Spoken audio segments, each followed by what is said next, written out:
What an amazing view of the beautiful Sunshine City, the capital city of Zimbabwe, Harare. Hello Zimbabwe, and welcome to yet another constructive episode of Build Construct. My name is Charlene Mangweni. On this show, we focus on the latest trends in the building and construction industry.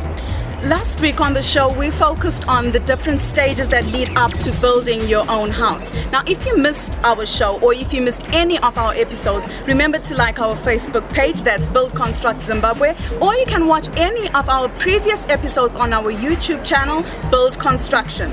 This week, we're going to continue focusing on this pertinent topic of house building. We're focusing on the different stages, what you should do and at what stage. Remember, Zimbabwe, uhlelo ngolwenyu, chirongo ndechenyu, so keep your opinions, keep your views rolling in. We always love to hear from you. It's important to focus on stage by stage, in the sense that you don't want to run out of money in the middle of a stage. For example, let's suppose you've got funds to build up to maybe window level.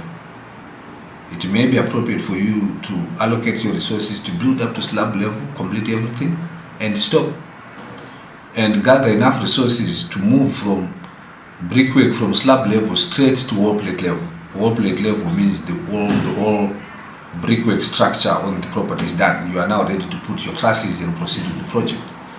Whatever it is, if it's residential or industrial or commercial, that's basically what it would mean.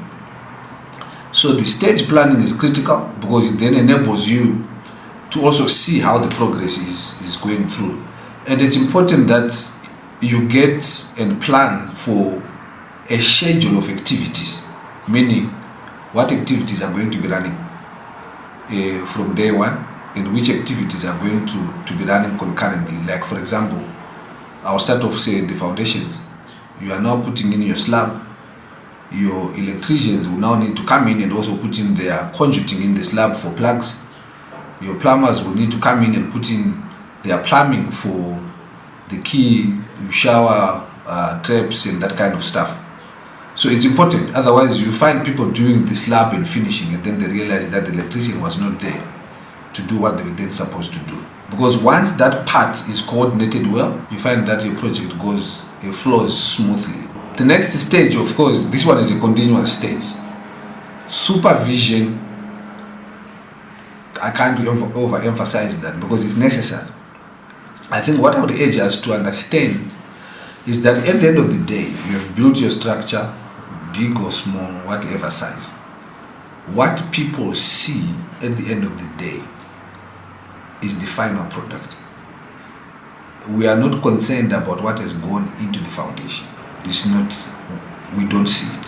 But what goes into the foundation carries what we see above the foundation. Hence, the quality must be key, both in foundation and on what we see above the foundation. So, correct supervision by engineers if there is any structural work, particularly when you're dealing, for example, with the slab, the concrete mixture. There's an acceptable concrete mixture. There's an acceptable cement to use. It must be at the recommended mixture content between the cement, the river sand, your 3/4 stone, and your water for the best concrete mixture. There are times where it's advisable, budget allowing, to even order actually pre-mixed concrete from concrete suppliers. And then, of course, when you go up, the architect would need to supervise the quality of the actual construction taking place. Are walls straight?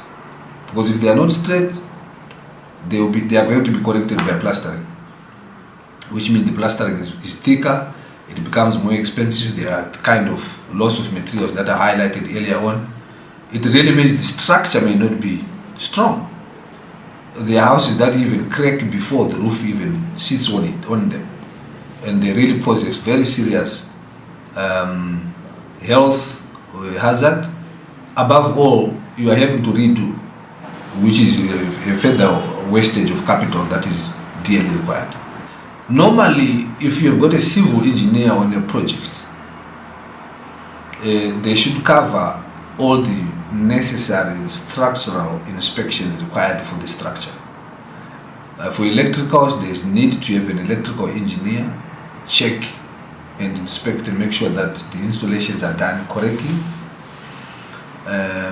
If there are structural matters, yes, structural engineers and civil engineers will need to check that.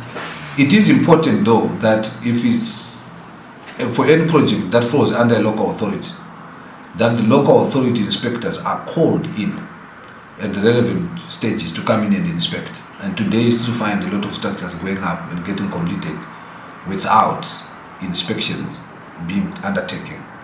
The importance of that is it should protect you as the house owner, but it should also protect the contractor or whoever is building for you, such that at the end of the day, when your construction is completed, it is important that you request to get what is called a certificate of occupation from the local authority, where the local authority is saying, no, we have inspected, we are happy with what has been done, now this building is worth to be occupied.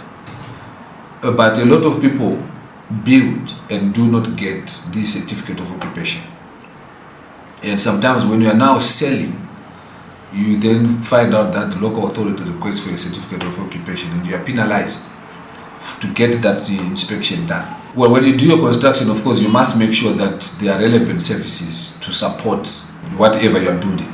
It could be residential, it could be industrial, commercial, whatever it is.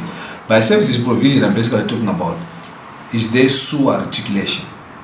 How are you going to manage the waste? Is it by main sewer line where it's going into the local authority main sewer articulation system, or it's a septic tank where the septic tank then has to be built?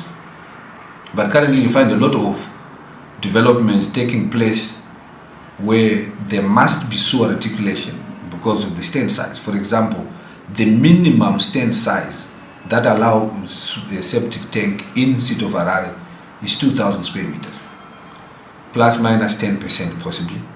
Anything that falls below 1,800 must be on sewer articulation.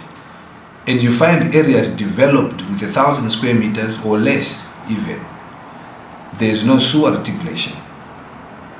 And that drainage is going into the ground.